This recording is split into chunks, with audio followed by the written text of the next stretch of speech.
നേമത്ത് കൂടി പോകാം. നേമത്തെ തെരഞ്ഞെടുപ്പ് അട്ടിമറിക്കാൻ ബി.ജെ.പി. ശ്രമമെന്ന ആരോപണവുമായി വി ശിവൻകുട്ടിയുടെ election agent advocate Jayan Kumar രംഗത്ത് വന്നിരിക്കുന്നു. ബി.ജെ.പി. വ്യാപകമായി പണവും മദ്യവും ഒഴുക്കുന്നു.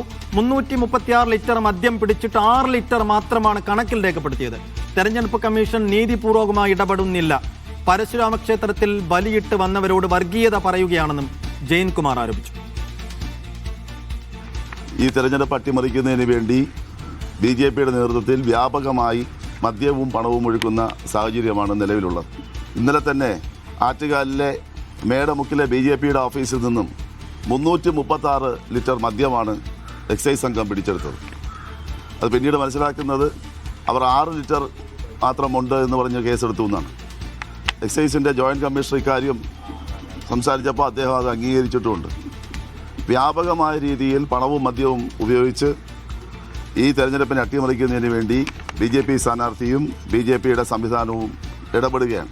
ക്ഷേത്രത്തിൽ പരശുരാമ ക്ഷേത്രത്തിൽ ബലിയിട്ടിട്ട് തിരിച്ചു വരുന്ന ആളുകളോട് അവിടെ ഒരു ക്ഷേത്ര സന്നിധിയിൽ വെച്ച് അങ്ങനെ തെരഞ്ഞെടുപ്പിൻ്റെ പ്രവർത്തനങ്ങൾ നടത്താൻ പാടില്ലല്ലോ. അവിടെ വെച്ച് ഈ വന്ന് തിരിച്ചു വരുന്ന ആളുകളോട് ഒരു വർഗീയമായ രീതിയിൽ കാര്യങ്ങൾ സംസാരിക്കുകയും അവരോട് ബി.ജെ.പിക്ക് വോട്ട് ചെയ്യണമെന്ന് പറഞ്ഞ് ഇപ്പോൾ അഭ്യർത്ഥിച്ചുകൊണ്ടിരിക്കുകയാണ് ഇപ്പോഴും.